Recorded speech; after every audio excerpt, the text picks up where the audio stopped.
Got it. Hare Krishna, everyone. Welcome to this week's edition of the Hare Krishnas in Britain podcast. This is episode number 61.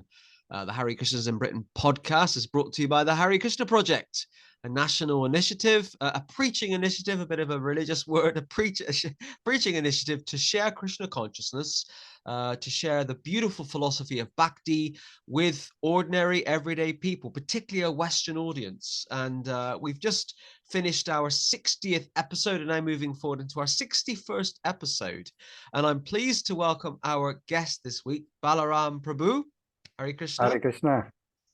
It's great to have you as our guest this week. And the great thing we were just discussing before we started recording, I know very, very little about you, which is really good, which means I have little, or if any, no preconceived ideas at all, which is great, other than you're probably practicing Gaudiya Vaishnavism, judging by the background. Absolutely. Okay, so Balaram, let's kick off by you telling us a bit about, so tell us about you and where you're from. Well, originally, actually, I was from London, West London, and born in 1968. So at the age of 24, I just came to a point in my life where I said, where am I going with my life? You know, there was an offer to get married. And then that kind of stopped me and led me to think, okay, if I get married, then what?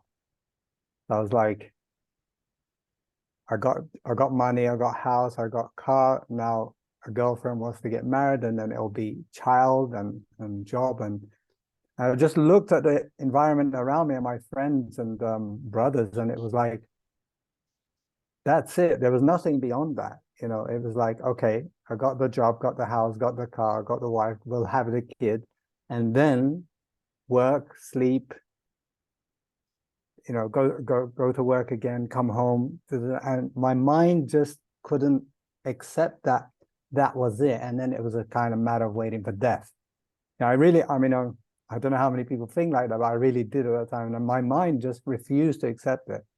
So I was like, okay, that's not it. There must be something more to life. So what I just decided, you know, childishly or whatever, in my simple way, was, okay, there's no one around me to teach anything more, even though I come from a Muslim family.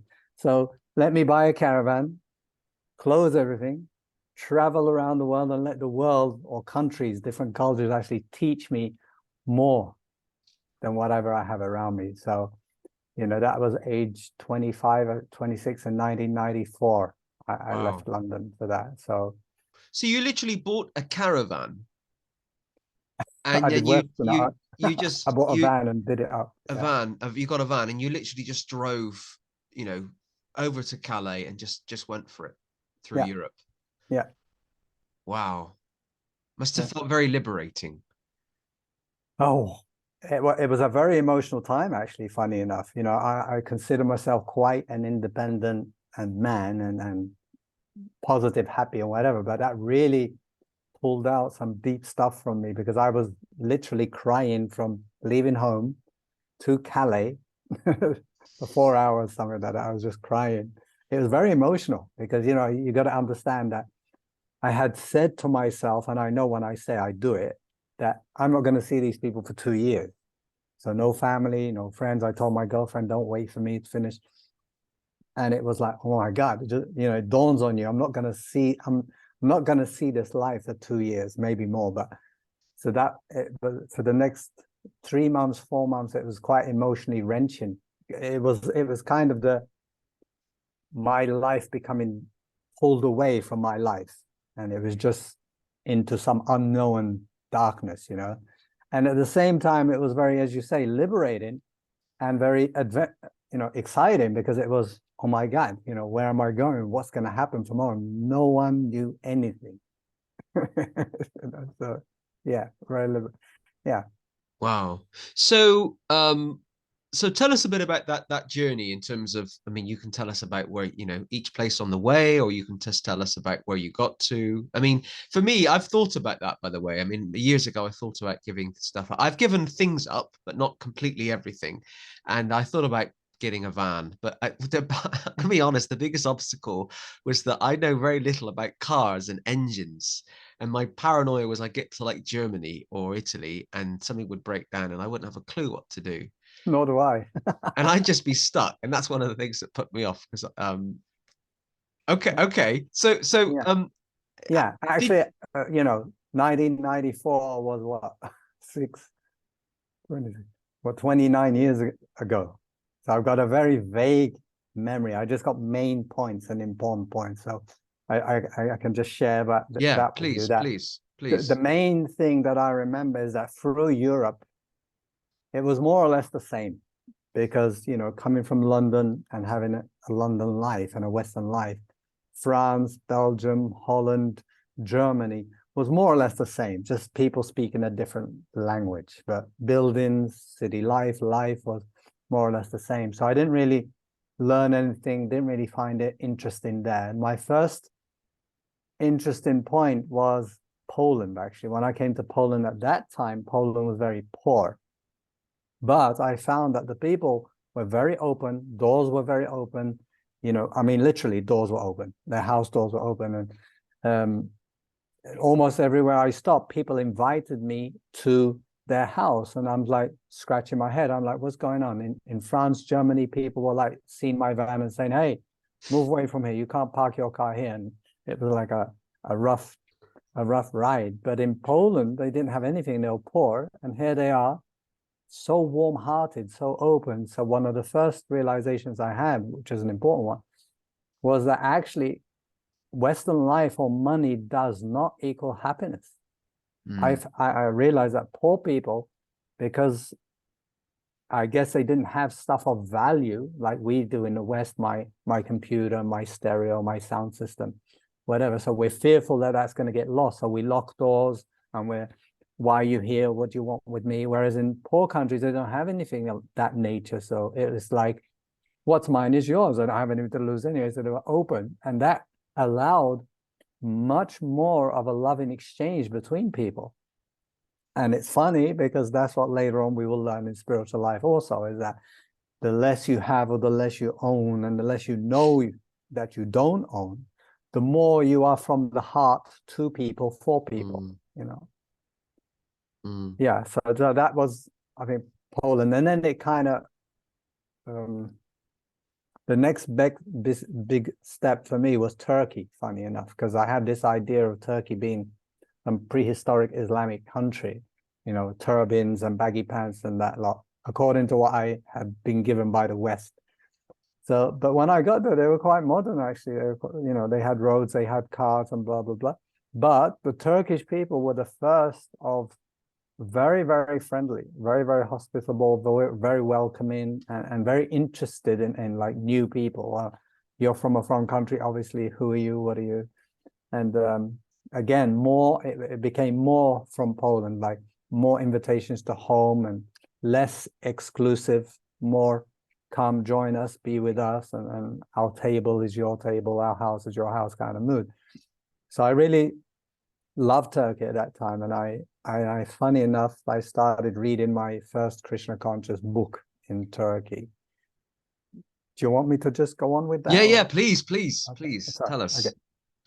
Yeah, so actually what happened in Turkey, funny enough, is I knew that my 2-year period would be a time of contemplation and deep thought, and a time and a situation where I could have time to think or read. In England, you're sort of bogged down with run there, run here, busy life. So in Turkey, what I saw was, for the first time, decent Muslims. I mean, of course, there are decent Muslims everywhere. That's not right. But in my experience in my London life, I had quite a few Muslims around me that, say they're Muslim, but behave a different way. So I didn't have a good impression. I wasn't so impressed with them. So, and I had always asked questions to my father about the Quran. My father tried to teach us the Quran in a kind of strict way, and you got to learn the slokas, and the slokas just to pray, so that when you pray, you know how to say the right things. But when we asked, I come from a family of 7 boys and 1 girl, and you know, it was every evening after school, study the Quran, learn the Quran by heart. And when we'd ask why, what does this mean, we got kind of no answer, and better don't ask, you know, kind of mood.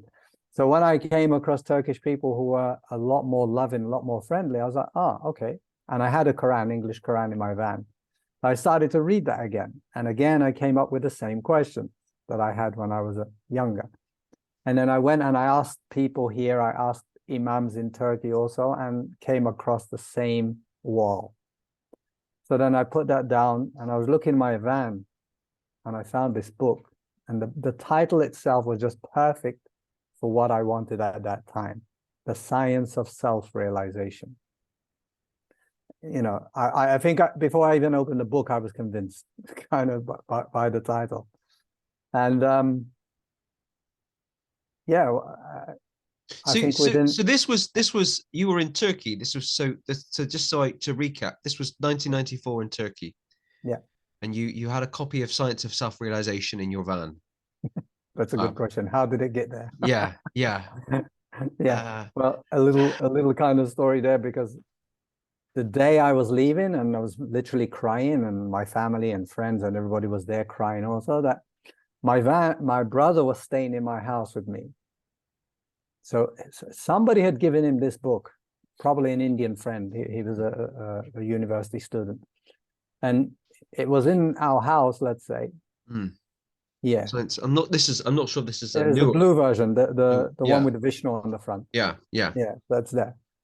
And he put it on the shelf and never opened it, never read it. And he basically gave it to me like 1 hour before I left, 20 minutes before I left. He said, somebody gave it to me, maybe you'll read it on your way. Paramatma, obviously inspired by Paramatma. And literally, I didn't even look at it. I just threw it in the back of the van because there's a lot of emotional stuff going on. And 6 months later, it turns out the book that just exploded into my life. And it was like a day, maybe a day and a half, that, okay, I was convinced, I was sold. And Prabhupada said in one of his explanations there that, okay, so just try it out. You know, here's the experiment. There's a Maha Mantra, you just try it, what have you got to lose? And I did that. And I started to chant there all on my own in the rain. So I remember there was rain falling when I was chanting. And I was always a happy and positive person, but I became more happy and more positive and more kind of floating in the air, kind of detached, as it were, because, you know, you can understand I'd already naturally, without me even knowing it, I had become more detached. You know, you think about it, no country, no job, no girlfriend, no family, no friends, no sports, no social life. All that was taken away. In that caravan trip, kind of naturally that was out of the way. So, and then when you get this philosophy and you're already in that situation, I think it's kind of enhanced this feeling of kind of liberated. Of course, I wasn't liberated, but you know, you just feel so free, and because of that kind of the philosophy that it was saying about God is a person, and you love that person, and when you love that person, then you can truly love others. I kind of started to feel that, you know, that kind of love for everybody. And I didn't seem to have a discriminating factor like, well, you're not my sister, or you're not my mother, or you're not my brother. No, anybody could be my sister. Anybody could be my mom. Anybody could be my brother. If they behaved and fitted into that relationship, let it be. And it was a very wonderful feeling at that time. And this kind of theological approach that God as a person is obviously extremely different from your kind of Muslim upbringing, in the sense that in Islam, we don't even talk about it. You don't even talk about it. You know, that it's even more. Again, what word can I use? Perhaps even more impersonalist than Christianity.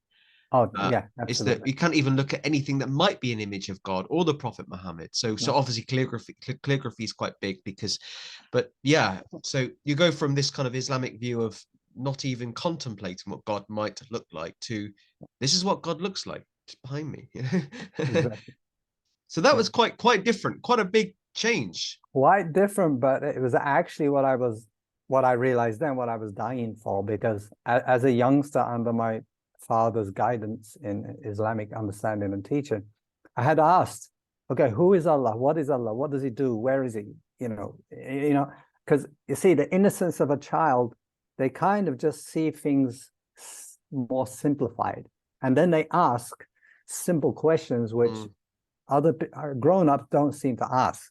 And I was specific at this point, like, what does God look like? Because, we've been told by Father, okay, do everything to Allah or surrender to Allah, and the hereafter is with Allah, or whatever. So, of course, naturally, everybody would ask, who is he?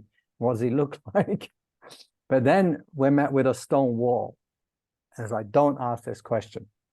And the real reason they say that, of course, unfortunately, is because they don't know the answer. And they can't say, we don't know. If they say, we don't know, you will go and look somewhere else.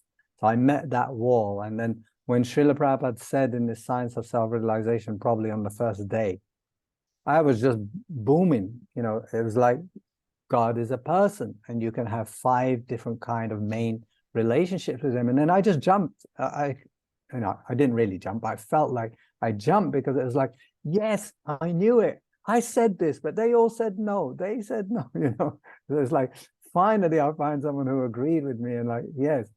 And I remember that time I was so happy, so happy, although I was alone, I didn't have Turkish friends or whatever, but just that, yeah. And I literally started waking up. I was waking up early anyway.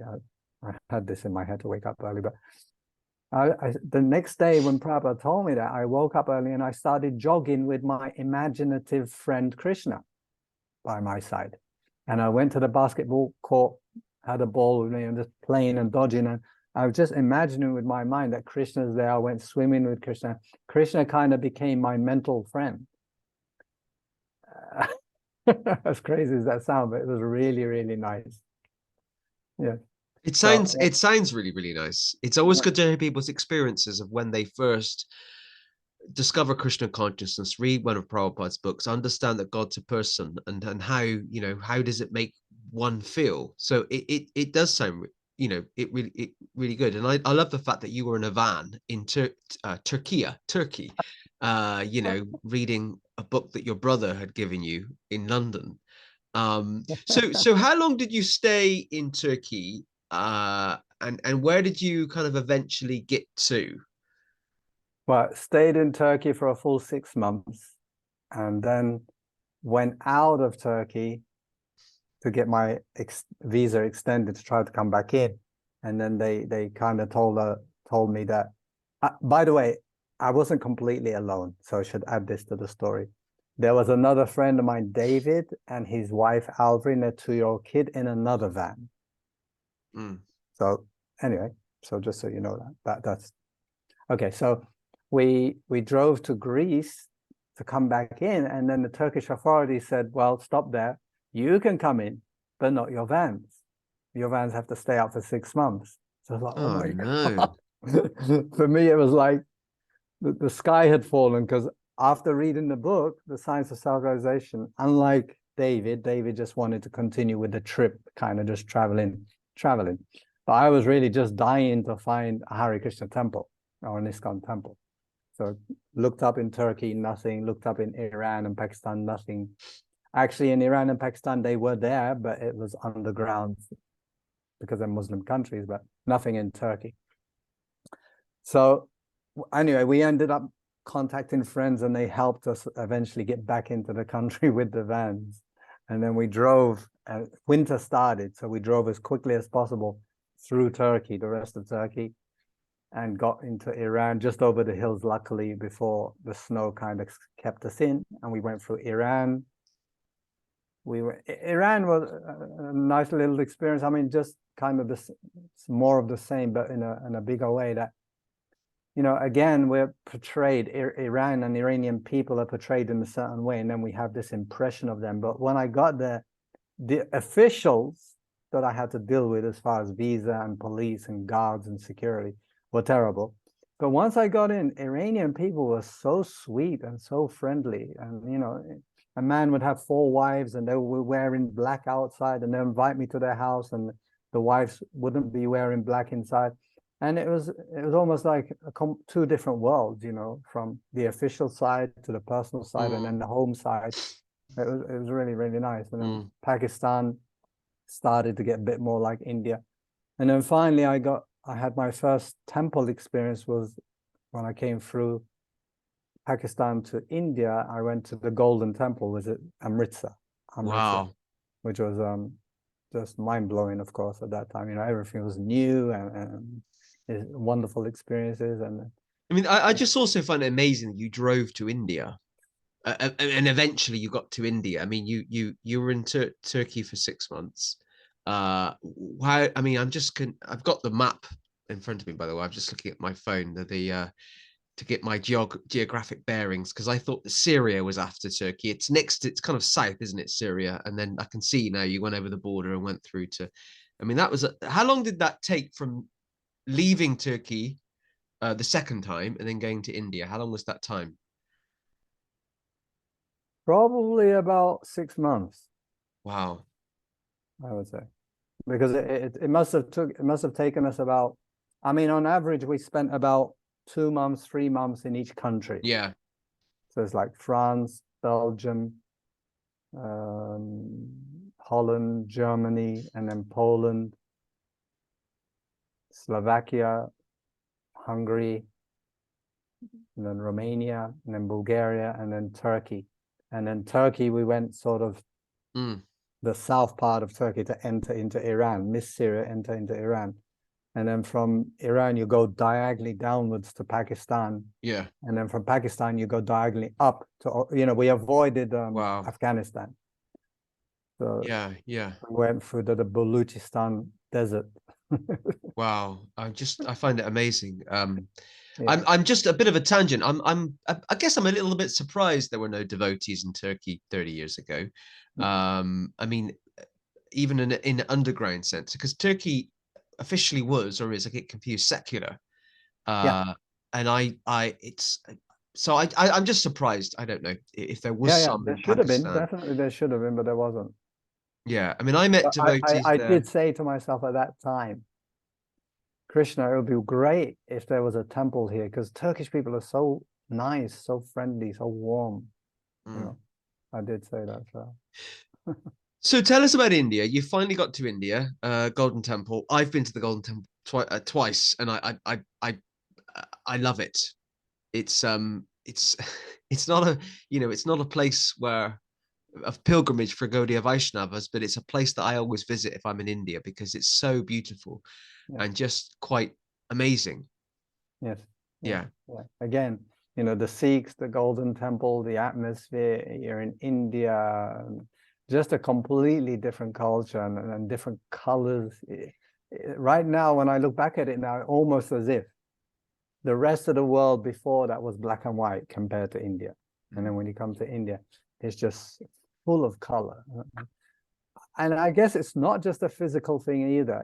It's a subtle thing and a spiritual thing, maybe, because it's more than just color. You just feel the feeling that you have. It seems like it's more vibrant and more energy, more mystic, you know, kind of thing at that time. I mean, I guess that was my impression, you know, reading the book, getting into the philosophy, practicing, wanting, dying to go and join a temple and take up this culture of spiritual life, which maybe I was thinking at that time was Indian life.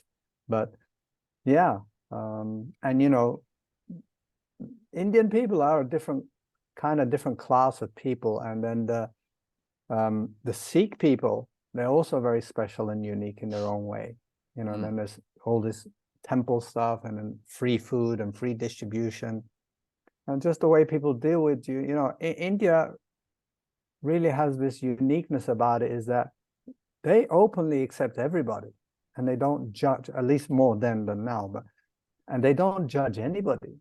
It's like, whoever you are, whatever you are, we accept. And it's not just one person. You know, in Turkey maybe, or another country, you'll find these are special people that accept everybody and don't have kind of racism or sexism or all this ism. But India, that was kind of the general, you know. So then we traveled south from, you know, I was dying to get to Vrindavan.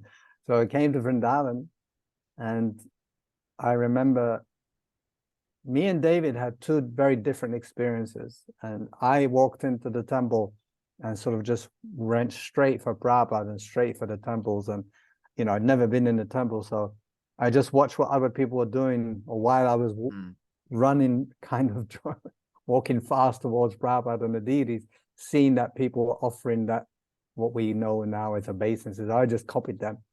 I just stood in front of Prabhupada and the deities. And when I looked behind me, David, my friend, had ran back the other way. So for him, when he came in, his experience was, oh my God, what's this? This is too much, or this is too things. So in him, it invoked some kind of fear. I know, I mean, if we talk about the culture or the principle of surrender. So I was like ready and dying. I'm ready. And then for him, it meant surrender or closeness to God, which he wasn't ready for. So he went the other way. So was David also on a spiritual journey as well? Definitely, I would say so. He came from, he has a white body, but he was into Rastafarian mood and understanding. And yeah, definitely he was on a spiritual journey, but just he wasn't so ready for the personalism that I was ready for, that I wanted and I desired. So I would say that he had more of an impersonalistic idea, although he wanted to move closer to God. And then when the personalist culture became so personal, that close, he was like, no, this is too much. So he ran the other way. So that was a turning, not a turning point, but that was a point there where I joined Iskcon, and then we were there for just 4 days. I actually joined in the first day, but then somebody told me about Mayapur, and I was like, okay, Mayapur is my place. That's where I'm going. And it's another what, I don't know, 3 days drive across, or 4 days drive across India. So David wasn't into it, and David, with his wife and kid, decided to turn and go to the Himalayas, and I drove from Vrindavan to Mayapur and then joined the Mayapur temple there. Wow. So by this point it's 1995. Yeah. And you drove all that way to spend just 4 days in Vrindavan. Yeah. I love that. My first time in Vrindavan, I think, was about the same, 3 days. And then you drove to Mayapur. And what was it? So someone told you about Mayapur. What was it they particularly told you that was that you found attractive? Actually, it wasn't what they confirmed. What it was is somehow, oh, okay. I had read The Science of Self-Realization. Then my brother came and visited me in Turkey, and I told him all about the philosophy. But somehow or other, when he went back to England, even though he's Muslim-based also, and he didn't agree with the whole philosophy, you know, he likes it, but he didn't agree with it. But somehow, I don't know how, I've never even asked him how, he got the Bhagavad Gita and sent it to me, to Turkey. So I had the Bhagavad Gita and Science of Self-Realization. And from these two books, I had an impression of what this temple is going to be like, you know, that I'm going to join. And when I came to Vrindavan, it wasn't quite that. You know, Vrindavan was a little bit more built and less green. So I was happy to join, but I still wasn't completely satisfied. But then when this devotee, his name was Akila Daradas, he told me, he described Mayapur to me, and immediately I said, yes, that's my place. So that's a, you know, most things in my life hasn't been kind of indecisive. It's just been somehow so clear. And so, yes, got to do that. And then I drove, like I said, I think 4 or 5 days, something like that. And when I turned from the main road, you know, when you're coming from Calcutta and you have the main road and you turn onto a sort of smaller road and cross the train tracks, and you enter a kind of village mode. And as soon as I turned into there, and I guess it was evening time, you know, the sun was just setting, so it was Gora Arati time actually. But I was completely overwhelmed by an emotional feeling of, I'm home. I'm finally home. And even now, as I say, my hairs are standing. So, you know, I drove until I came to Iskcon, the temple. I parked my van and immediately went into the temple area, and devotees, who are you? You know, like I'm an alien. Who are you? Where are you? And they took me immediately to the twins. I don't know if you know the twins of Mayapur, Pankajanga and Janani. The devotees' idea was, oh, you're from London. These are from London also. Let's connect you. So they connected me to them, and then they really gave me a nice first evening experience of spiritual life, both of them. And then I slept night. The next day I woke up early to take bath in the Ganges. The idea to join Mangaladi. And then when I came back to my van after the Ganges, there was no more key. The Ganga had taken away my key to the van. Oh. So couldn't move the van. Not that I was going to anyway, but devotees were saying, "Oh, see, Ganga wanted you to stay in Mayapur, no Wow. chance to leave." Wow. So yeah. So So I ended up joining there and staying there. so you finally got to Mayapur in 1995. The Ganges had taken your van keys away. If that's a sign, I don't know what is. So you then stayed in Mayapur for a long period of time. Well, not exactly, because your van can only stay 6 months most of the time. You have this carnet, it's called a kind of visa passport for your van. So 6 months I stayed, and I'd already decided to join fully, or of course, before I even came there. But then I had a problem with the van. So then I was like, okay, I want to donate the caravan to Mayapur for the Sankirtan or Food for Life, whatever they want. So then they looked into it, and they couldn't, because the government was saying, well, it's a foreign vehicle, of course, and you have to pay tax, and you pay 400%. And it was like, we value your van at £10,000 when I bought it for £1,000. So then they came out with this 50,000 pounds to pay in order to have it kept in India. I was like, no way. So then Bombay Temple somehow, I think maybe I called around to see if anybody could do anything. Bombay said, okay, come to us. We can handle it. We can do something and get the van to stay. So, when my 6 months was almost up, I traveled to Bombay by the van again. And in the end, they couldn't do anything either. So what I ended up having to do was pay for it to be transported from Bombay back to England. I flew, the van came by ship. I came back to England. Then I went and I met Soho Temple, and I met the Bhaktivedanta Mana, and I was deciding who should I give it to. I gave it to the Bhaktivedanta Mana. Wow. And that I mean, the van's gone now, is it? It's not still around, is it? No, I'm not sure. I've never really chased it up, but I heard that it served at the manor for some time, and then it was used in England, and then finally, I think it went to Ireland. Wow. They were using it in Ireland for Food for Life. I'm not sure if it still is. Wow. Wow. So you go back to the UK.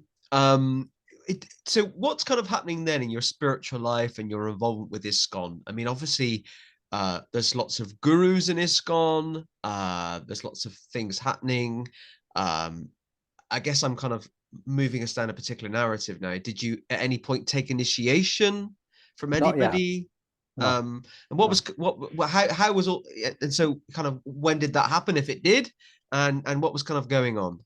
Yeah. Well, no, actually, I wasn't really even maybe thinking about guru initiation. I mean, I was so entranced in Krishna consciousness, the philosophy, the lifestyle, and really just I was already full, so I didn't feel like I needed something. I'm not even sure if I heard voices of, are you going to take initiation, when are you going to take initiation, or anything like that. But I did like the 4 months new Bhakta program in Mayapur, where we clean the streets and the toilets and whatever, which I found great.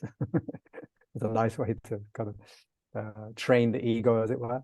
And then straight after that, Krishna arranged that I met a devotee who was alone at that time, and he had a Muslim preaching program, which was aimed at sharing Krishna consciousness with the Muslim world. And I was like, well, that's definitely where I got to be.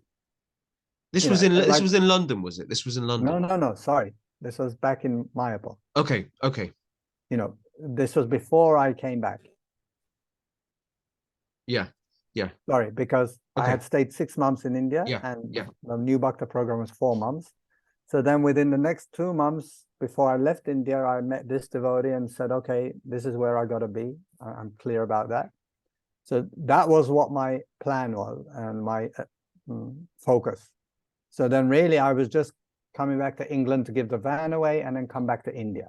I didn't have a plan to stay in England. You know, it was a big change of consciousness. Or oh yeah, of course, I struggled with another thing. So at that time, I had agreed to a long distance relationship with somebody, because you know things change in my mind. With Krishna consciousness coming on, I was like, oh, okay, so you could marry anyone, actually, fat, thin, black, white. It didn't really matter because of the spiritual understanding I now possessed. It was a lot more open. So I had agreed to a long distance relationship, and then in Mayapur, I was like, actually, I want to be a brahmachari, but I have this marriage or this relationship situation. So quite a bit of my time spent, I visited different devotees, both married and non-married, and asking them, what should I do? And nobody took a decision. Even I couldn't take a decision. And that was a real battle for me at that time. So I was like, okay, I took the coward route. You know, I was like, okay, I'll leave it to her. I'm going to tell her, if you want this relationship, you have to become Hare Krishna. And if you don't become Hare Krishna, end of the relationship, which is ridiculous. You know, how can anybody understand what this Krishna consciousness is? So then I came back to England, kind of put that to her. She, of course, was like, no way, or no. I was like, okay, so that was over. And it was funny because I just felt very, very different to 2 years ago, 3 years ago, you know, before leaving England. When I came back to England, England seemed like a strange place, not my place anymore. I just didn't fit in, you know, didn't fit in with family. You know, I of course had relationship with family and had relationship with friends, and then brought prasadam from the temple, gave it to them, gave them books. But still, you know, I was like a fish out of water. So I only stayed like within 2 or 3 weeks. I got my ticket and then came back to Mayapur and continued in Mayapur. So as far as initiation goes, that happened in 97, which is probably a year after. And we had what? So yeah, in 96, I had this wonderful experience of Srila Prabhupada's centennial year. So that was really nice for me because there was a huge focus on Srila Prabhupada. Srila Prabhupada's centennial year was 1996. So I got a lot of Prabhupada association in one way or another. And then, yeah, if we want to talk about initiation, I wasn't attracted to anybody actually. So, but you know, you get this propaganda and you get this, you got to take initiation, you should take initiation. And I was being prepared to I was being prepared to be sent to another country to preach finally. So it was like, people starting to say, well, before you go, you should get initiated, blah, blah, blah. So what I did in my desperateness is I just heard in the morning program, they say, oh, today is Lord Nityananda's appearance day, and he's Adi Guru. So if you have any desires, you should ask him.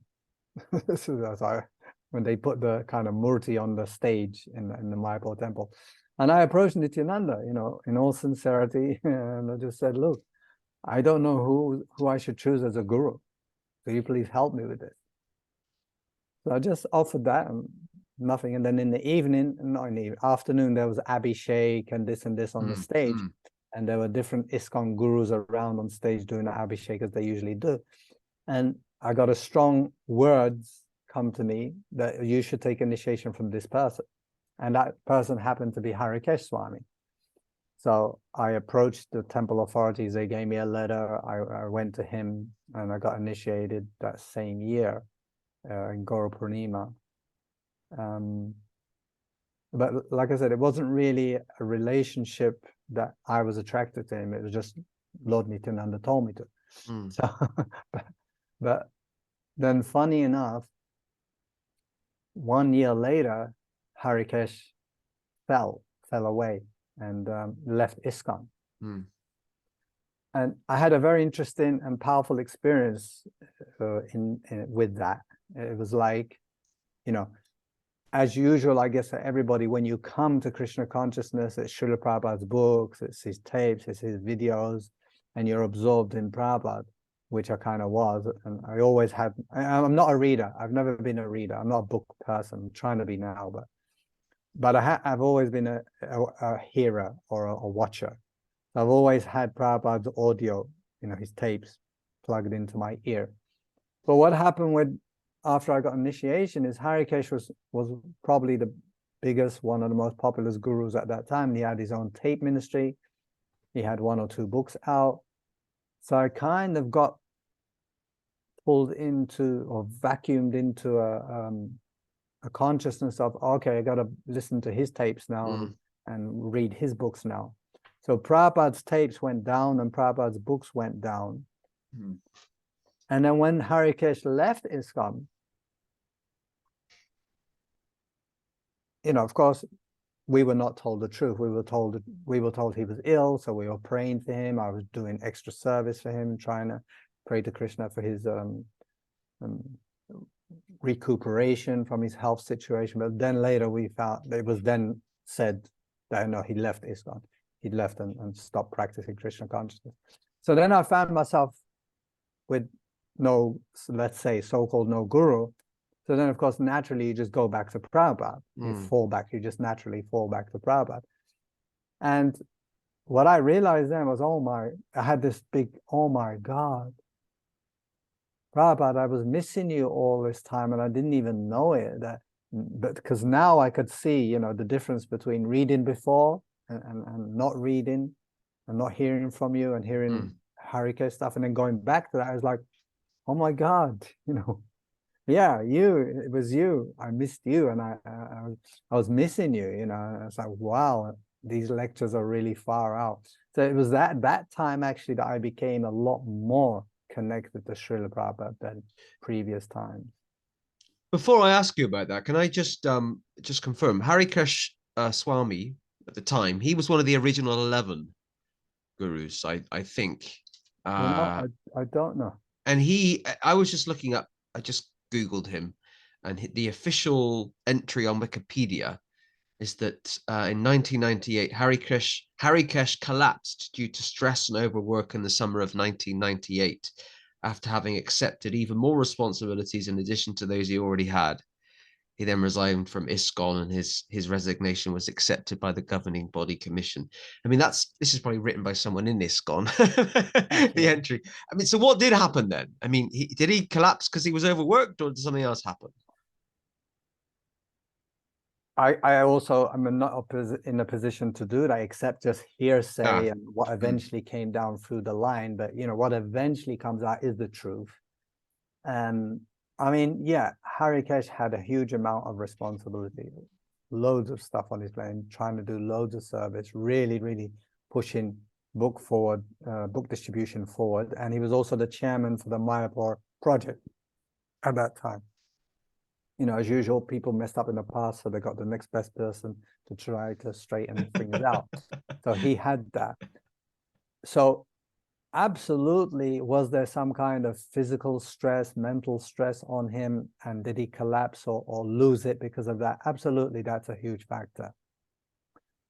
But in the end, what we then had to deal with was that Harikesa left Iskcon, left his so-called position, let's say, and ended up taking his nurse, who was his girlfriend at that time, and we didn't know it, blah blah blah, and eventually he married her. I think they had a baby together. I'm not officially, I don't know about his marriage or whatever, but I know they had a child.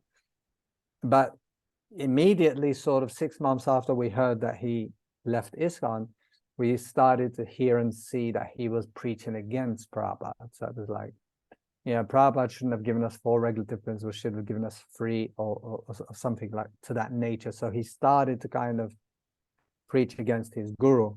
And for me, that was the best thing he did, because as soon as anybody preaches against Prabhupada, okay, it's clean detachment and over, which was great for me, because then I never wish him or anybody any harm at all. And I also always wish them good for their welfare in spiritual life, and always appreciate anybody's service. And he has done immense service for the mission and for Prabhupada, and Prabhupada, I'm absolutely convinced, will take him back to Godhead. So without any negative feelings towards him, I was like, okay, so that's nice. It just gave me a free disconnection to reconnect with Prabhupada. So tell us a bit now about that kind of strengthening and ever-growing relationship with Prabhupada. So this was like 1997, 1998. The person that you'd taken initiation from within the institution of Iskcon had fallen, had left the organization. You then kind of were then reminded of your deep affection for Prabhupada. I think also from the notes you sent me before, you were a brahmachari as well. Yeah. At this point, I'm still a brahmachari. Okay. Yeah. So you're wearing saffron. You know. Yeah. Well, I didn't wear saffron until I got initiated. So okay. When I got initiated, then that was my decision to kind of be a brahmachari, and I wanted to be a brahmachari for life, as most of us do.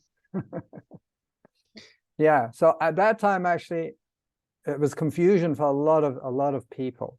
I mean, I wasn't so confused, but I was just attending meetings. But something like 10,000 disciples. So 5,000 of them kind of lost faith and stopped practicing. And a lot of the others were upset and angry that they had given donations, and then this person left, and he left with money. He apparently took millions also with him. So that was going on this time. And then in Mayapur, because I lived there, I was there. So that's where all the meetings were happening, and all the questions. How does Guru fall? What happens to us now? Are we stranded orphans or what? So after lots of meetings, eventually just the clearest thing that came to me was they saying, well, okay, if you want, you can take reinitiation from another person in Iskcon. And if you don't want, that's fine, because you took initiation, you're connected to Prabhupada, and Prabhupada's your guru. So that sounded nice and great, but my intellect was like, okay, that's really nice, but I didn't hear any philosophical explanation to that effect. It was just, okay, Prabhupada is your guru. And as I said, I wanted it, but I also wanted to, I didn't want it to just be a superficial thing. I wanted it to be really, let's say, Shastra-based or whatever. So I started to research about relationship, guru relationship. And we came across this July 9th letter. Maybe you've heard of it. It's famous in Iskcon. So July 9th, 1977. Yeah. To be exact. I have heard about it, yes. Okay. Yeah. So basically, in that letter directly, Prabhupada's disciples asked Prabhupada, how are we to conduct first and second initiation, specifically after you leave? And Prabhupada said, well, I will appoint you to be Ritviks, and you perform the initiation on my behalf. So it was like, everybody will continue to be my disciple. So when I found that, I was like, okay, now it matches what they say to me, that I'm Prabhupada's disciple now. And then there's this letter that backs up directly from Prabhupada. So then I was like comfortable and peaceful. Otherwise, I was like, well, they say I'm Prabhupada's disciple, but... So it's just out of interest in, so what we're saying is in 1998, Iskcon was using that terminology that even though your diksha guru had fallen, you were a Prabhupada disciple. You were a Prabhupada disciple. I'm just interested. I'm just intrigued they're using that terminology at that point. Absolutely. Like I said, for me, it was so new. I didn't accept it. Of course, if somebody says to you, oh, you're Prabhupada's disciple, of course you'd love it. In Iskcon anyway, everybody wants to be Prabhupada's disciple. But still, my intellect and my logic was like, I don't know, man, this sounds like just a very superficial thing that they're saying. So I wanted to solidify that with something. And that's why I started to research. So that became solidified and very clear when I heard that there was an official letter given by Prabhupada that actually said they should do this and should have done that from the beginning.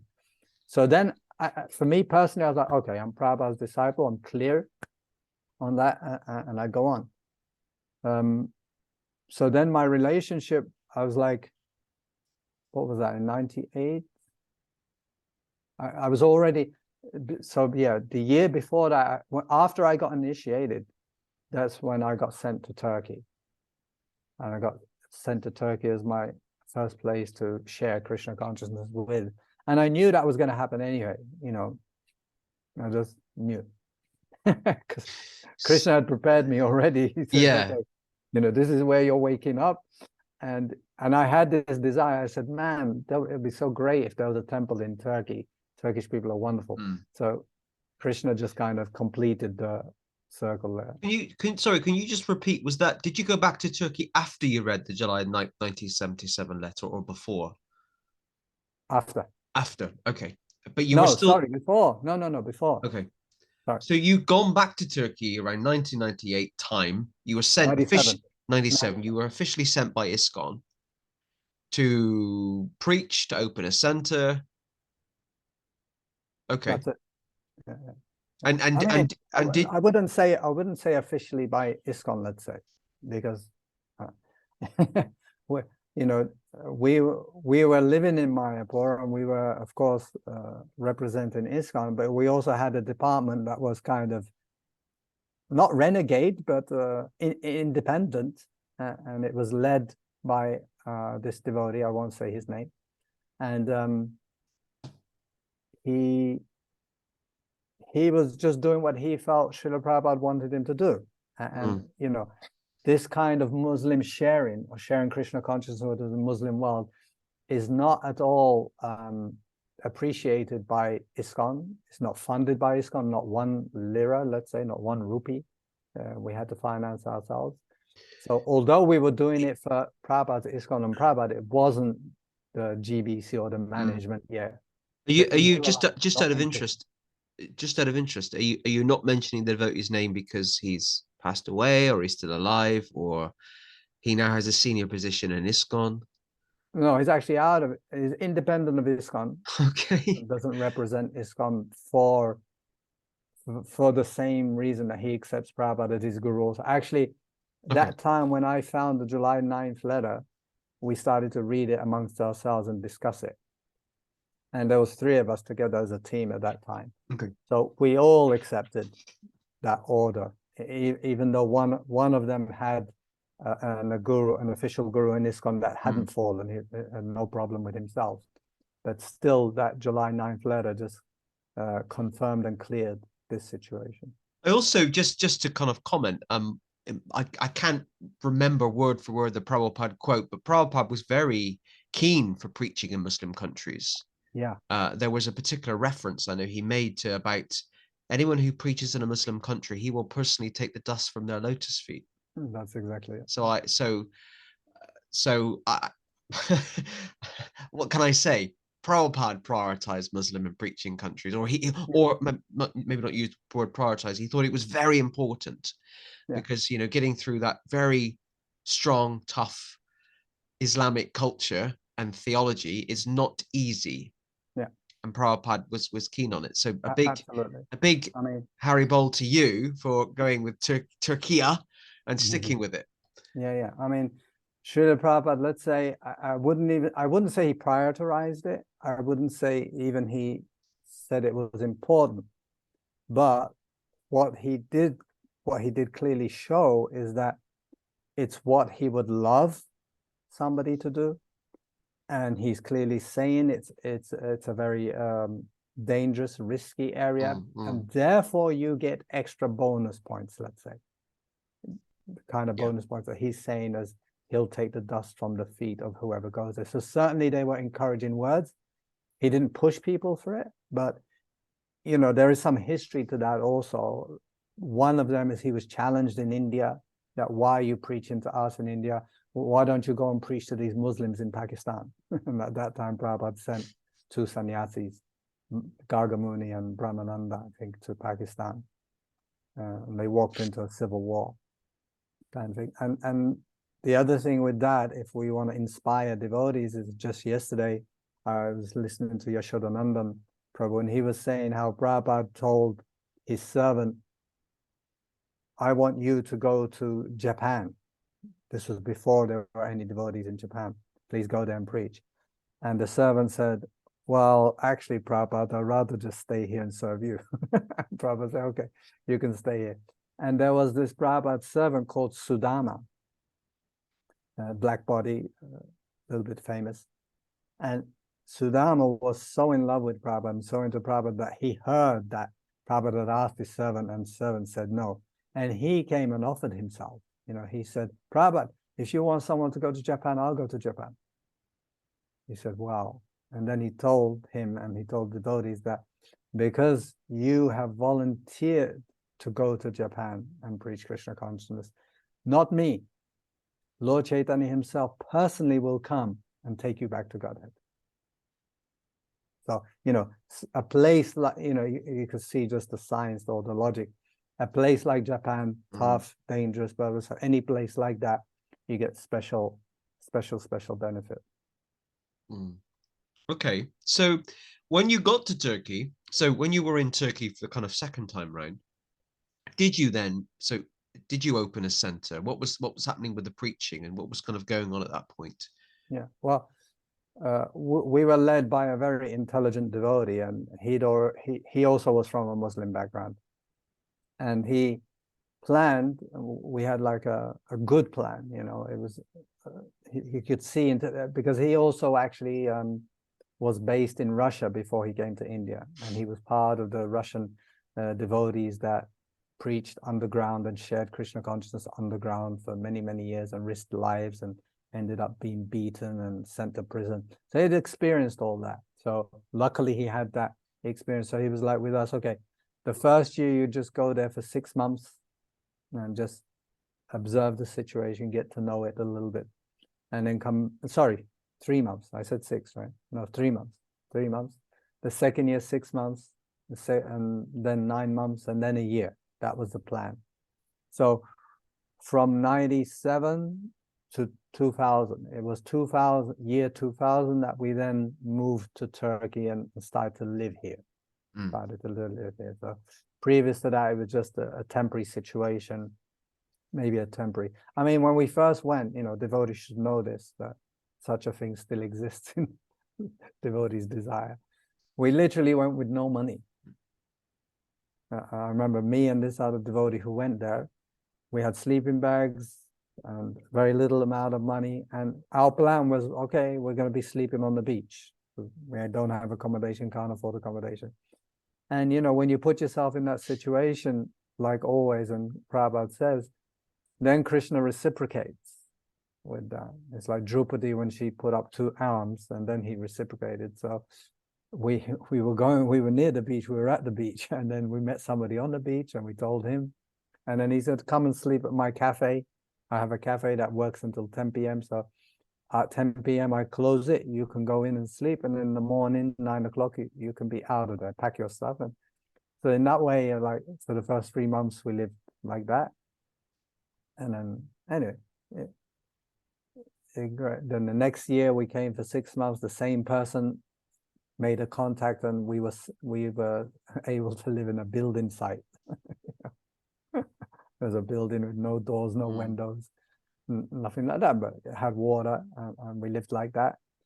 And then when it came to the 9-month period, we had some money. I got a job as an English teacher, got money, and rented a flat. So it was just a slow, natural, gradual process like that. And one of the things that changed along the way was initially we thought, because we were studying the Quran and preparing ourselves philosophically to have nice discussions with Muslims and, be on the point of sharing. But we quickly realized that those who are seriously studying the Quran and into Islamic culture or Islamic religion, they were not very easy to move towards personalism.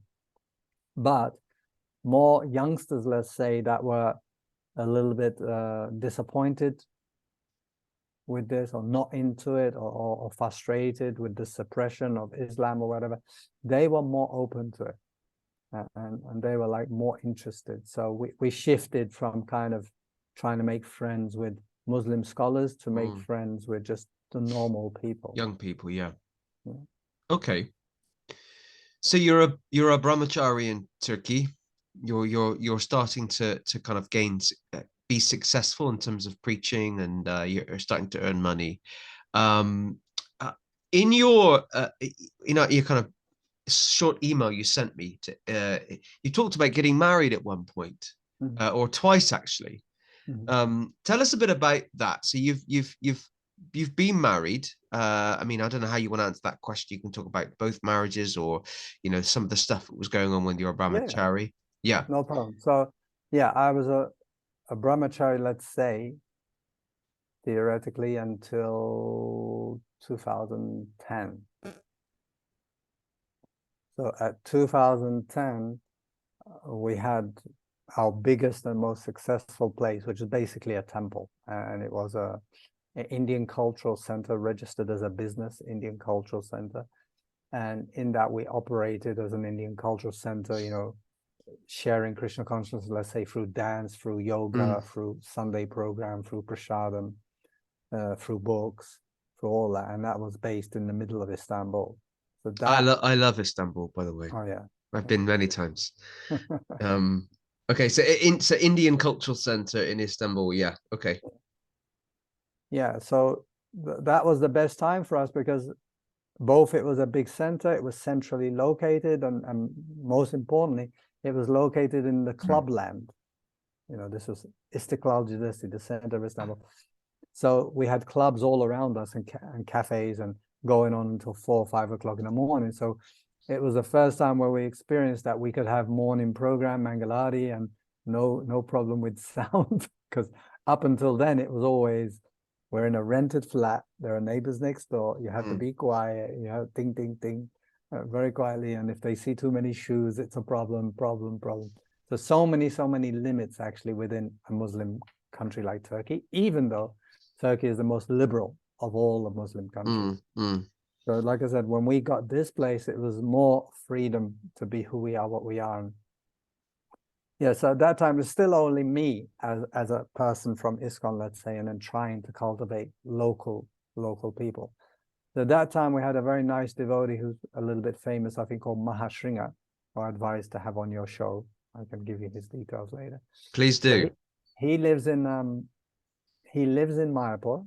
He lives there, and his family is there. He's married and got one daughter called Radhe. And for 6 months of the year, he serves like anything. I mean, talk about 24-hour service in Mayapur, feeding village people, giving widows food, blankets, pillows, kirtans, harinam, whatever. And his house is a train station of people coming and going every day for kirtan and prasadam kind of thing.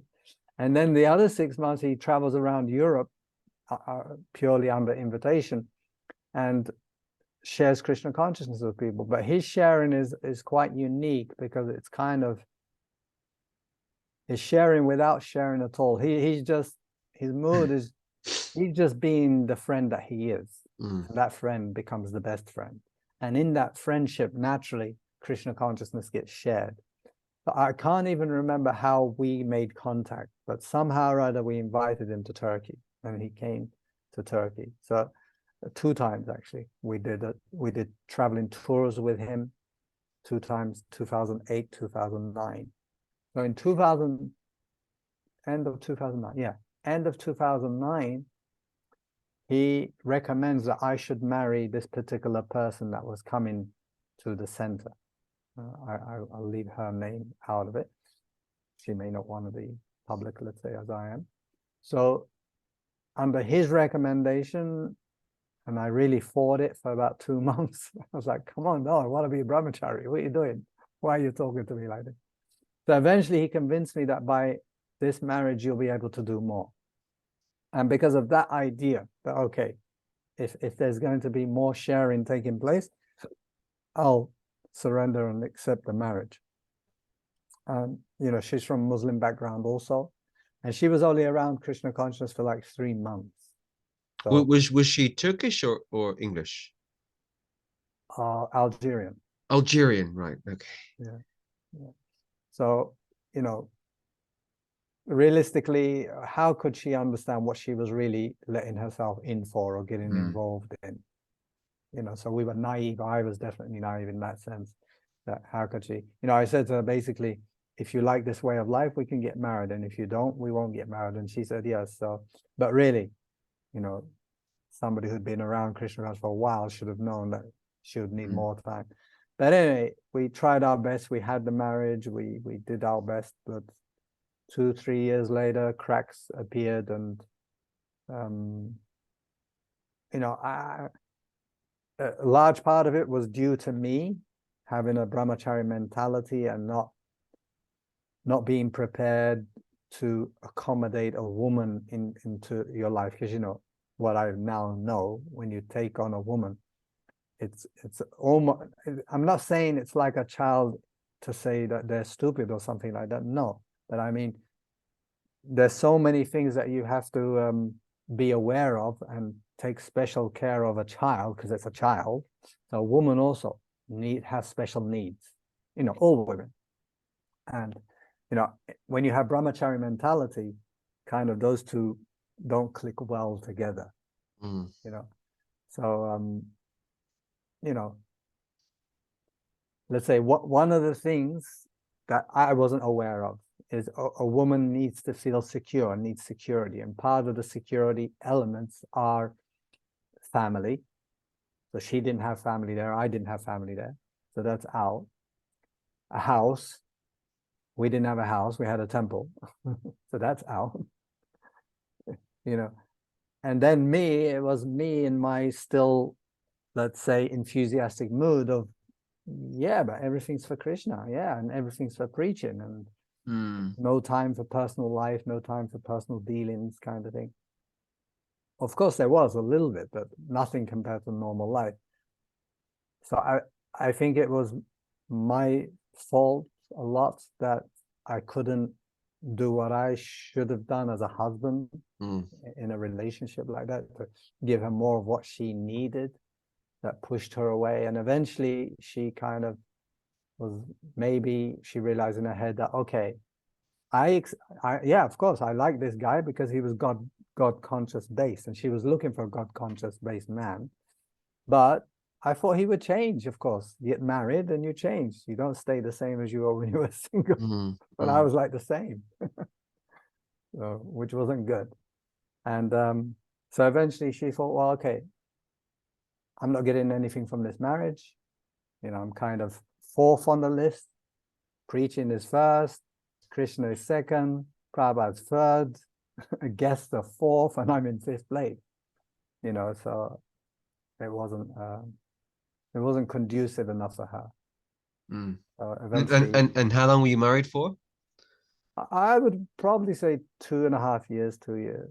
I mean, eventually we decided to get married in 3 years, but already there was discussion or whatever. And I mean, she really tried her best to get into Krishna consciousness. She got initiated. She followed the 4 regulative principles. You know, for Muslim people, regulative principles are not a problem. It's already there in Islamic culture. That's it. The Indian Cultural Center that you were running, was it an official Iskcon center? No, it was independent. Okay. I mean, nothing we did in Turkey was ever, let's say, controlled or sanctioned by Iskcon, because they didn't come on board to make it official Iskcon, or, you know, with no financial support. Maybe even the opposite. Some people were like, you know, what are you guys doing wasting your time there? You could go, you know, it's kind of the general, that was the mood. Like, why would we give you money to do what? You know, you can't do anything. We got to see numbers. You know, if we're going to invest money somewhere or print books or whatever, we got to see a return. You know, that wasn't Prabhupada's philosophy, and isn't Prabhupada's philosophy.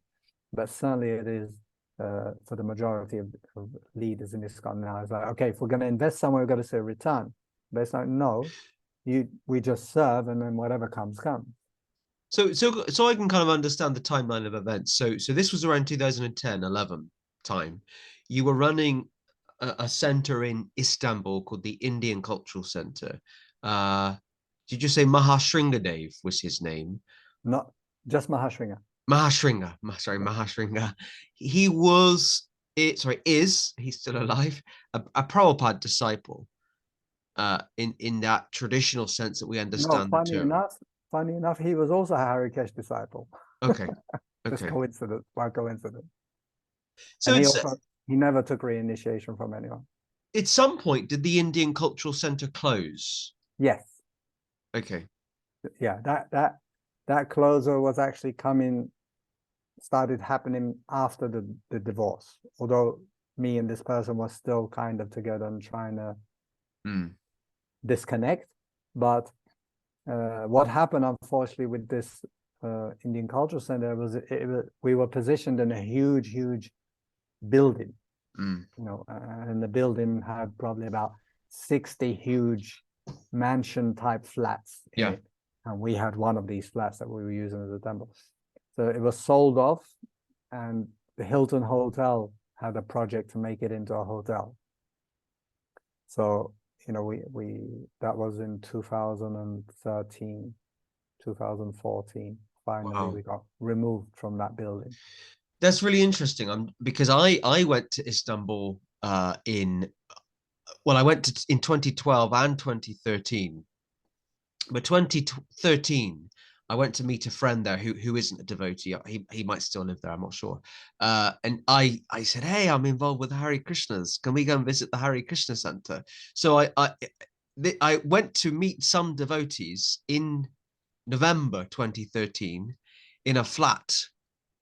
Now I got their details from the official Iskcon website. So it sounds as if a quite quick, not quick transition, but as soon as you guys had kind of moved out, Iskcon had opened their own thing, even informally in someone's flat. But there was a kirtan that I went to in November 2013 with around 20 people there. And I had a chat with them, and at that point I wasn't initiated myself, and they said that most of them were disciples of Shivaram Swami, and that he was covering Turkey, whatever that means. Yeah, he became the GBC. Yeah. Before him, it was another GBC, Hari Vilas Prabhu. But yeah. So can I ask another question about this Indian Cultural Center? It sounded like it was a very busy place. Lots of stuff was happening, prasadam distribution, kirtans, programs. Was there any overlap between the Indian Cultural Center and Iskcon in Istanbul at the time? And secondly, yes, the people running, including yourself, people use words differently in different contexts, but the people running the Indian Cultural Center, such as yourself, were you all people that prioritized the July the 9th, 1977 letter? Not really. Okay. I mean, because what it was basically me. Yeah. You know, I was working full time to pay the rent and maintain everything. So as far as, and then other devotees, I won't mention their name because they may not want to be known publicly in this public forum. So the other devotees were just working under me, under my inspiration and their attachment and appreciation for Prabhupada. So basically what the general mood was, of course, this position of guru is not taught by us, is not emphasized by us, and shouldn't be. You know, really, the initial relationship is about them and their relationship with Krishna, and then naturally, as that develops, their appreciation and connection to Prabhupada will naturally come. You know, probably 2-3 years down the line, and then you got to see naturally how the person feels. You know, are they attracted to Prabhupada? Are they connected to Prabhupada? Do they want him as their guru? Are they attracted to someone else? Because also every year I was taking Turkish people to India, to Vrindavan, to Mayapur, introducing them to Mayapur, blah, blah, blah.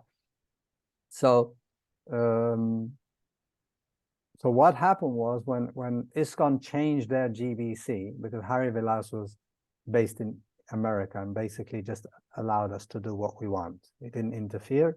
And well, he wasn't around anyway, but at least he didn't interfere. So when Shivaram became the GBC, he immediately kind of said to me, well, okay, I'm the GBC now. I'm the boss. You're going to work under me. And I said, no, I don't think so, because I've been here. I'm from a Muslim background. It's a Muslim country. It's not a normal situation. We don't work like that. You know, you got to listen to us, and we're on the ground, because it's very risky to be here. We're not going to sort of just be told what to do by somebody outside of the country, kind of thing. And then his reply was, what then I decided, okay, I'm just going to go public now.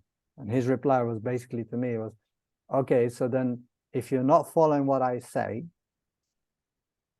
you don't accept the GBC, you don't accept the GBC authority, therefore you're out of Iskcon.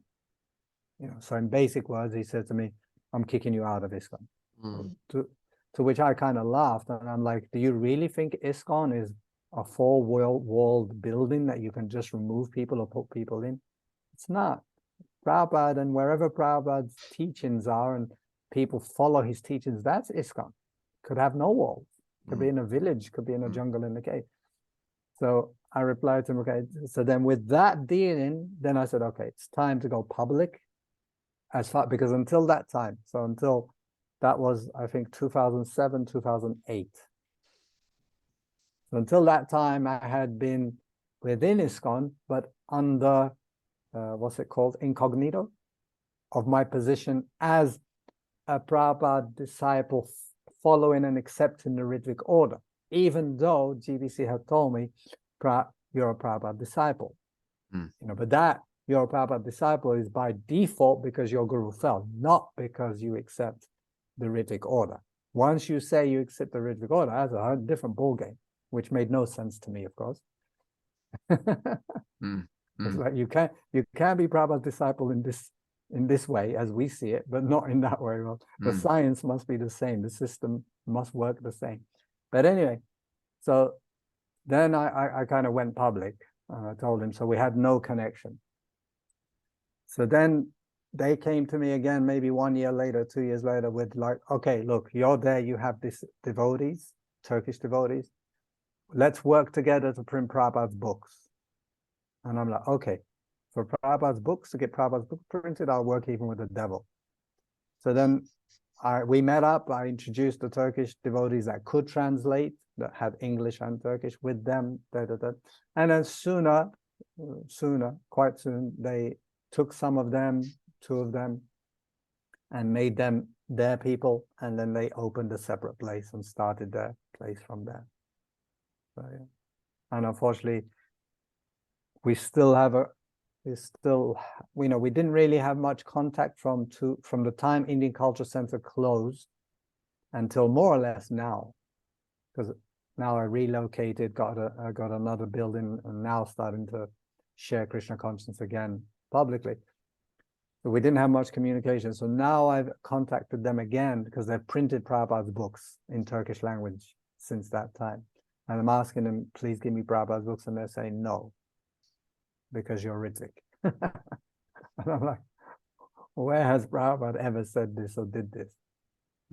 So they have a big problem actually with the Ritvik position and working together with Ritviks. So I'm trying to heal that and rectify that, so kind of work that's together. That's kind of what I want to talk about now, because I'm conscious of the time. I mean, you and I can chat for a lot longer if we want to, but we've been chatting for a while. That's fine. So I want to talk about 2 more things. I want to talk about just kind of looking through the email you sent me. I want to chat about your really strong desire to unite's a big word, but bring together people that would follow the Prabhupadanuga movement approach and Iskcon. I want to talk about your desire around that, and I also want to talk about, if it is a different thing, what you're particularly doing now in Marmaris, because you're in Marmaris, aren't you? Which is a beautiful place in the southwest of Turkey.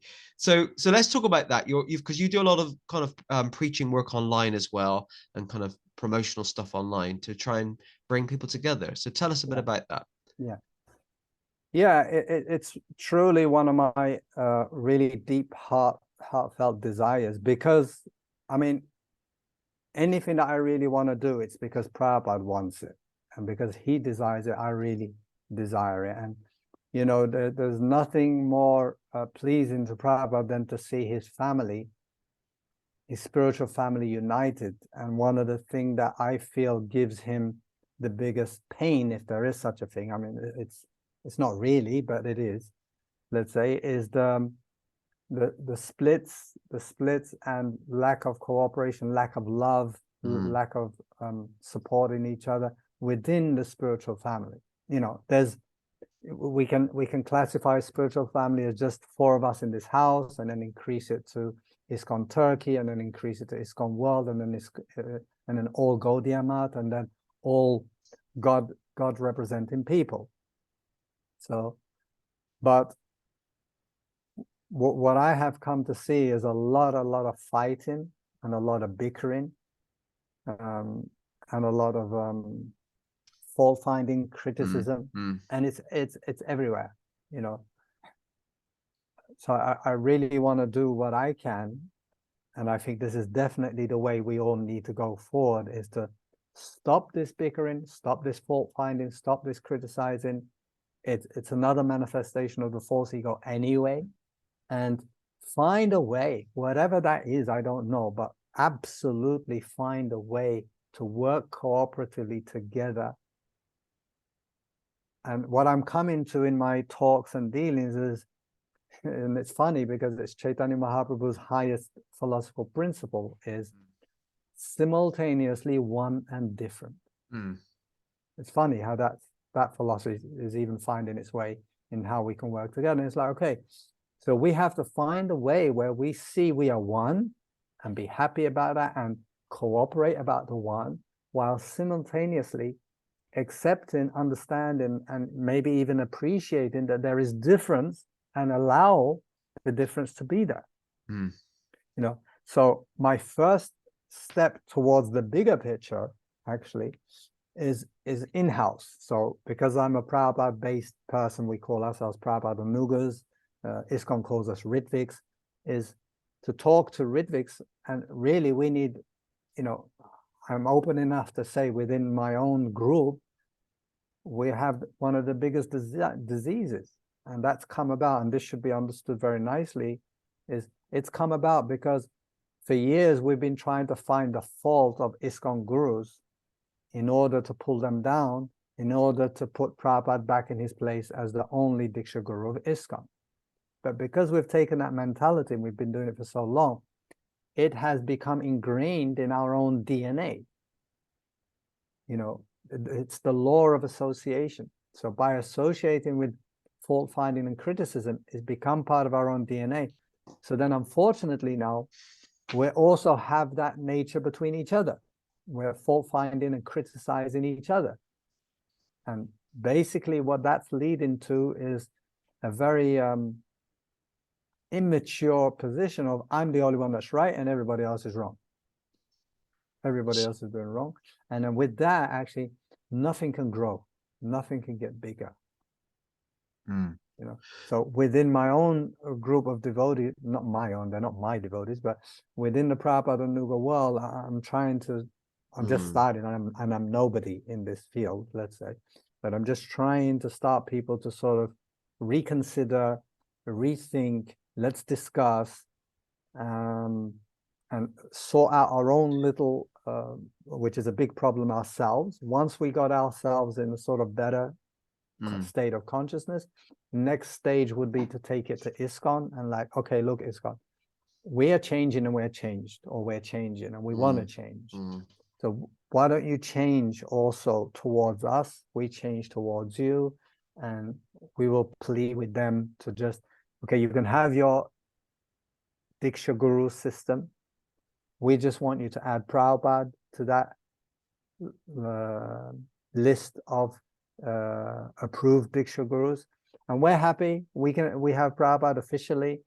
Other people who want Prabhupada can have Prabhupada. Anyone who wants Diksha from a disciple of Prabhupada or Prabhupada's disciple can also have. So it's like a position where all parties can be happier, and slowly we can reunite and have this loving feeling amongst us. So just to say, that sounds great. I think it sounds wonderful. And my own personal experience for context is I spent some time researching, a little bit of time researching the Ritvik order in the UK. I wrote a book called the Hare Krishnas in Britain, and I looked at all the different mats and sanghas, and I thought I'm going to look at all the groups because I want to be as inclusive as possible. And I dedicated a couple of pages to groups that follow. I like this term Prabhupadanuga. I'm only becoming familiar with it as of late, because the term Ritvik's got some negative connotations, unfortunately. But in terms of the book that I published 2 years ago, I used the term Ritvik order, and at the time there was 3 or 4 groups in London that follow the Ritvik order, and even those groups don't really talk to each other. And to be fair to all the groups, the 3 that I approached, 2 were happy to be interviewed for my book, and I would say that those people are my friends and I get on with them. But the 3rd group, the most well-known of all the Ritvik groups, the IRM, didn't want to be interviewed, want nothing to do with me. And I wanted to give them some airtime. I wanted to publish the details in their book. And interestingly, one of their followers read my book about 6 months ago. And in the book, I was very open and transparent. And I said, I did contact the IRM, but they didn't want to be interviewed. So he then contacted me to say, hey, who did you speak to? Why are you saying this? I said, well, this is what they said. He then went away and discovered, yes, they did refuse an interview. So there is a desire amongst quite a few people in that kind of Prabhupada-Anuga world to have a better working relationship. I think from the Iskcon perspective, the reason why there's a lot of negative connotations towards people that follow the Ritvik order is because of the activities of the IRM. Other groups that are maybe newer don't have that history with Iskcon. The IRM, I haven't seen them for a few years, but certainly up to just before the pandemic, you'd find them at Iskcon events, picketing, handing out back to Prabhupada magazines. Now, I love living in a democracy. I love the fact you could be any religion you want, you can hand out any leaflet that you want, but just find your own street, organize your own events. Don't Exactly. Don't harass other people. Yeah. Just for context, I know what you're talking about, and I think it sounds wonderful to have all of the Prabhupada-Anuga groups working together, and actually to salute them and to give them praise.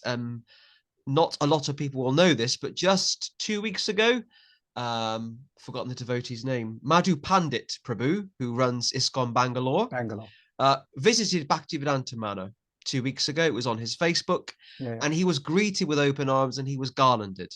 And it was wonderful to see. That, and the temple president there, she's got a heart for inclusiveness. She might not use this word, but I'd certainly put her on the progressive liberal wing of Iskcon. She wants to bring people in and include people. So these barriers are being broken down slowly, but it might take a while. Yeah. So if anybody out there hears this podcast and is interested or this way inclined to the Prabhupada-Anuga, I'm trying to right now get the different groups to come together and meet in Europe around 2 weeks after Janmashtami. Wow. Well, it's just a floating idea right now, and I'm getting feedback. I'm reaching out to get feedback and see what happens. But probably Germany. At the moment, Germany has offered us a place to have the get together, let's say, and we'll see. I'm just making note of that, just so I can inform people and tell people. I mean, there's at least 4 Prabhupada-Anuga groups, official groups in London, that are preaching and practicing Krishna consciousness. So just so they're aware of that. And I can make sure that they get in touch with you.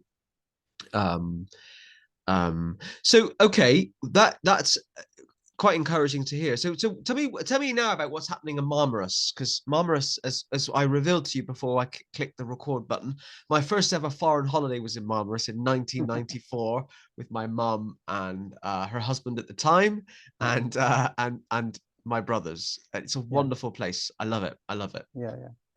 So basically we set up the Marmaris situation here to give a chance to both foreign devotees and Turkish devotees, because one of the biggest struggles that we had was once a person becomes interested he then has two huge walls to get over.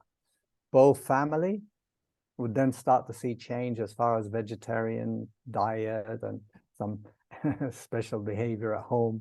They would see that, you know. So they could freak out because say, what's happened to you and what you're doing, like that.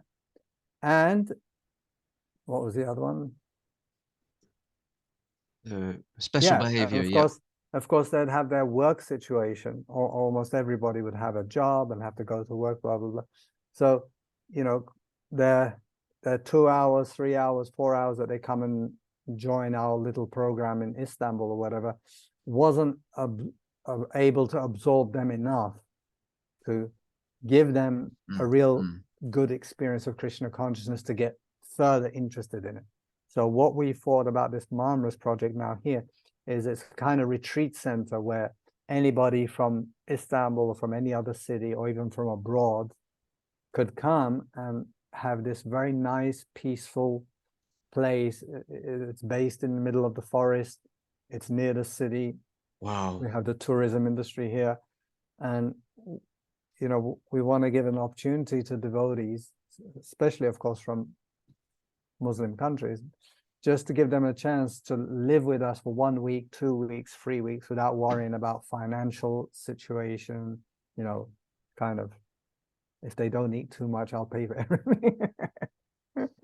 You know, so we wanted to, and it's just available now. It's taken me like 3 years to renovate, let's say, or reconstruct this building. You know, I mean, there's always this element of you don't want it in the public eye too much, but you got to do enough to be out there to kind of know because of the situation here. So yeah. So how's it going? So you and a few other devotees live there, do you? Just me. Just you. Just me. And is there a community that's being built up there? Growing community? Not really. Let's say it's just, like I said, it's just starting. I just finished the renovation works in November. I got this, let's say, house in 2019, and then finished in 2022 November. And it was like 3 years of working as a teacher, earning money, and renovating the building work myself, kind of 70% of it. And so when I finished, I was like, okay, Prabhupada, you got to let me go to India. So I went to India for 2.5 months and then came back, and now just starting on activities as far as trying to get an internet presence and let people know I'm here and available. And so we've had already 2 people come and stay with us for a week, 2 weeks. And one of them decided just last week, actually, to leave his I would say his nest in Istanbul, and he's moved to Marmaris. He got a job here just 3 days ago, and they've given him accommodation there. So he's moved here for the main reason to be in association with me. Wow. Us, let's say. There's another devotee also based in Istanbul that's kind of starting to come, you know, once every 3 months or something, and spend a week with us or something like that. So it's just really, really at the beginning stages. And, you know, things in a Muslim country move really, really slow. And I'm just, again, looking at the map because my geography is terrible. I'm looking at Marmaris, it's the southwest of Turkiye. Are there, I mean, close to you, are there other Gaudiya groups? No. I mean, Antalya is not really close, is it? I mean, the map makes close. It's close. I mean, Antalya is about 4 hours away, 5 hours away. I mean, I think that there is a large. I think there is a largest community of Narayana Maharaj followers in Antalya. Oh, really? Only because I've seen it online on one devotee's Facebook, and another swami. I've got all their details on Facebook, who lives in France, and he was in Antalya recently, and he put pictures of himself at this kirtan event, and it was 30 people there. Wow, Hare nice. Krishna kirtan, and and as in they were new people, but he's got a disciple there who's and so that's Santalia. I can kind of link you up with them. Oh, And please then do, yeah. also, I'm not sure where they are in Turkey, but the Sri Chaitanya Sarasat Mat, the Sri Sridhar Maharaj group. That's in Ankara, the Ankara. capital. Okay. Yeah. And there's a sannyas disciple of Govinda Maharaj called Swami Avadut, who I follow on social media. So he's Srila Sridhar Maharaj, Govinda Maharaj, Avadut Maharaj. He's in Turkey often. I don't know what he's doing there, but I don't know where in Turkey. And I did send one of his disciples a message once, and they didn't say Istanbul or Ankara. They said somewhere else. Izmir? Yes, it might have been. So I'm going to try and connect them up with you, just so it's amazing as social media, you can find and see so many things. I mean, I knew about the Ankara. Actually, the Ankara Gaudiya Math has been there for years. I think it's Rama Rai or something like that. Rama Rai. Might be, yeah. Rama Rai. So yeah, Iskcon has a place in Istanbul, and in Izmir. Just recently, somebody gave me some information that not Gaudiya Math, but another organization has a flat temple kind of open there in Izmir. So yeah, we should all try to come together, actually, for many other reasons. Yeah, we've got to put aside some of these differences. I know differences are there, and that's, like in Christianity, and you've got, you can go to a village in England, you've got the Methodists and the Baptists and the Catholics and the Anglicans, and they have differences, but they get together 2 or 3 times a year to pray together, to worship together, to glorify God together. And those, I could go to a Church of England, my background's not Church of England, and recognize it's just being done differently. I'm still praying to Jesus, I just find all these divisions frustrating in a world where certainly in the UK, the number of people that practice Bhakti yoga, the number of people that practice Gaudiya Vaishnavism is around 0.002%.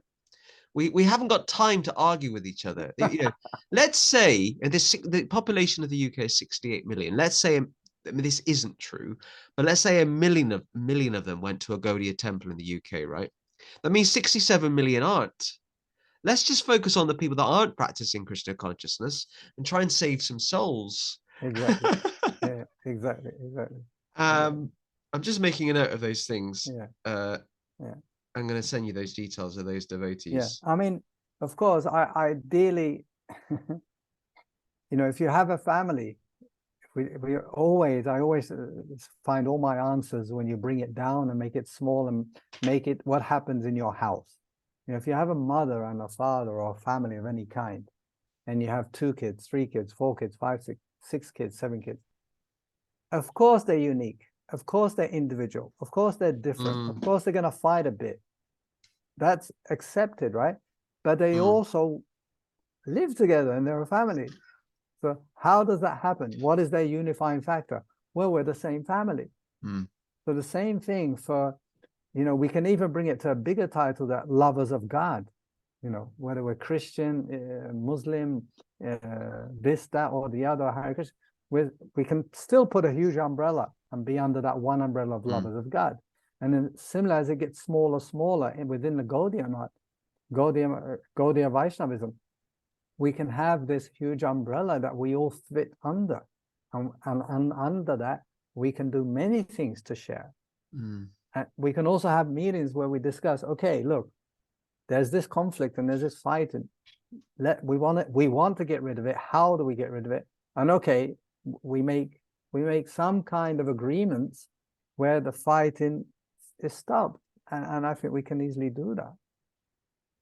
Wow. Believe it or not, we've been recording for about 1 hour, 40 minutes. Okay. Sorry.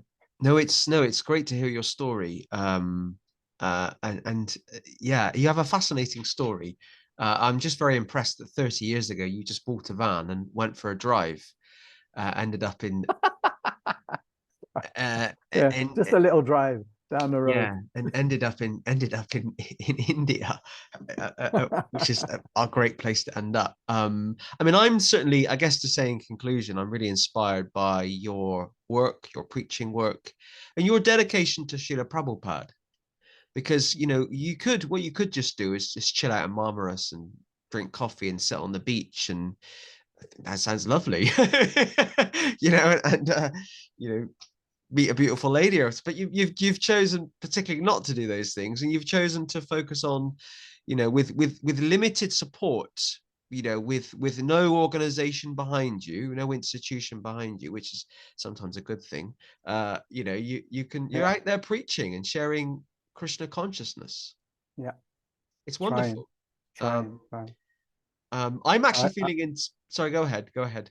Yeah, I appreciate you also, and all devotees like you who, these days it's not so easy to find devotees that are mature enough, open enough to even have discussions with different devotees, even have a discussion, let alone you are facilitating, let's say, me in some ways to get my message out or whatever. But you're facilitating everybody to get their message out. And here, with that, we can see that most people want to become united and don't want to fight and want to solve the problems, So hopefully this message can resonate to the higher realms of management and whoever controls these higher parties, and they can see, okay, look, the people want this. Okay, let's try to do something about it. Jai Goranga. Jai. So I'm going to say goodbye to people watching, listening at home, and then you and I can have a bit of a debrief after. So a big thank you to you, Balaram Prabhu, for agreeing to be the guest, or wanting enthusiastically to be the guest on this week's edition of the Hare Krishnas in Britain podcast. If you're watching this on YouTube or Facebook, please do put a positive comment. Please do, if you're on Facebook, you can like, love, or care for it. And please do share this link with your friends and your family and any groups and pages that you're involved with on Facebook. Social media can work really well if it's used properly and used positively. And a big thank you to everyone who's been tuning into the podcasts recently. We've been smashing some targets on viewership or listenership, which is great. And I'm sure when people hear about Balaram and his wonderful retreat center in Marmaris, I really want to go, actually. First time in Marmaris in 30 years. Maybe it's time to return. Yes. Definitely. I shall take some people with me. So until next week, we'll see you all soon. Thank you. Hare Krishna. Hare Krishna.